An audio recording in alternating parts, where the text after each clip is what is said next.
Ready. 40 शब्द प्रति minute. Dictation start.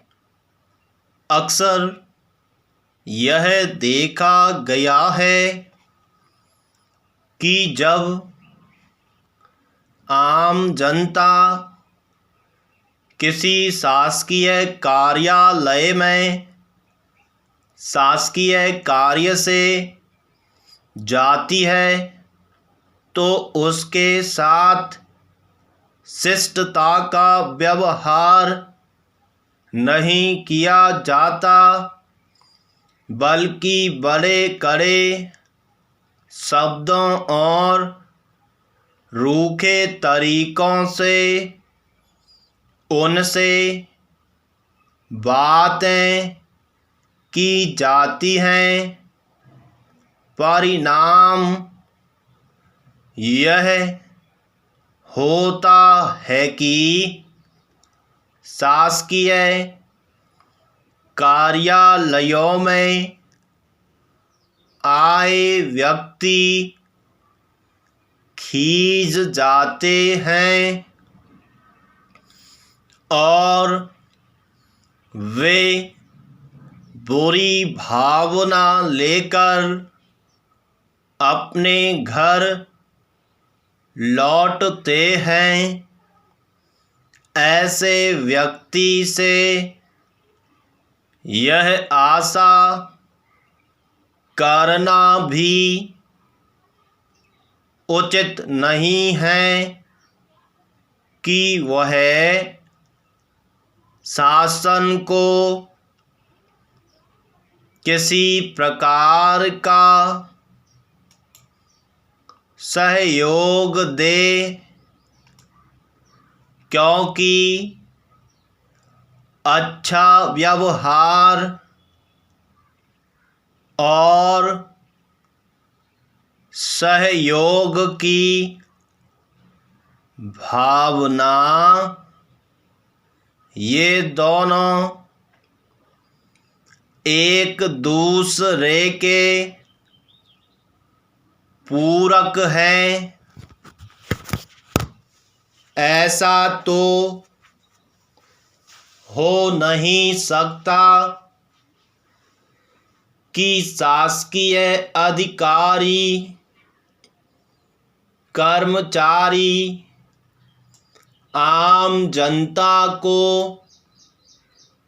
घुड़की देते रहें और वह आशा करें कि घुड़की पाने वाले आदमी उन्हें अपना सहयोग देते रहें। सभी शासकीय सेवकों का यह प्रथम कर्तव्य है कि वे जनता के प्रति सहानुभूति बताएं, तहजीब से पेश हों और मीठी ज़बान का प्रयोग करें। सदैव ही हमें इस भावना से प्रेरित होकर काम करना चाहिए कि किस प्रकार हम दूसरों की सहायता कर सकते हैं। विदेश में इसी भावना से काम किया जाता है।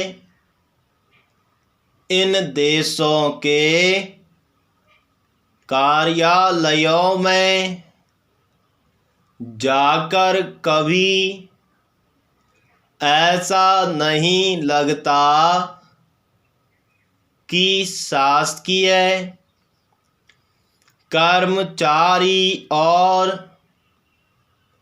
जनता के लोगों में तनाव बना हुआ है।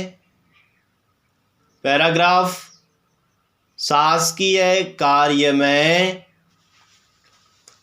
ईमानदारी की आवश्यकता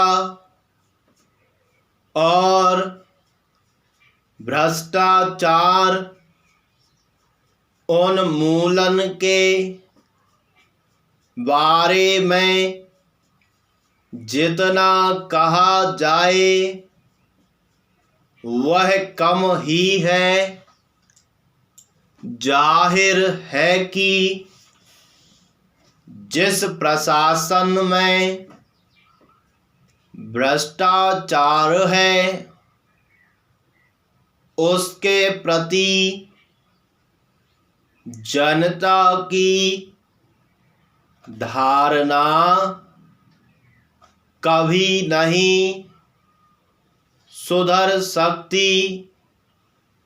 यह भी एक ऐसा मसला है जिसके बारे में उच्च अधिकारियों को दूसरों के सामने आदर्श रखना चाहिए। भ्रष्टाचार और अक्षमता दोनों मिले जुले रोग हैं। इन्हें दूर करने के लिए शासन कृत संकल्प है। समाचार पत्रों में आपने इन दिनों पढ़ा ही होगा कि भ्रष्टाचारी और अक्षम अधिकारियों को सेवा से पृथक करने का अभियान शासन ने शुरू कर दिया है। यदि मीसा या अन्य अधिनियमों अथवा नियमों के अंतर्गत असामाजिक तत्वों को पकड़ा जा रहा है तब शासकीय वर्ग के जो भ्रष्टाचारी और अक्षम व्यक्ति हैं उन्हें भी कड़ी कार्यवाही से अछूता नहीं रहने दिया जाएगा। यदि ऐसे अधिकारी शासन के अंग बने रहते हैं तब जाहिर है कि जनता को स्वच्छ प्रशासन नहीं मिलेगा। भ्रष्ट एवं अक्षम अधिकारियों कर्मचारियों को शासकीय सेवा से अलग करने की कार्यवाही उच्च स्तर से आरंभ कर दी गई है और यह नीचे से नीचे स्तर पर शीघ्र ही कार्यान्वित होगी। जनता के लिए भी भ्रष्ट और अक्षम अधिकारियों को और अधिक समय तक बर्दाश्त करना कठिन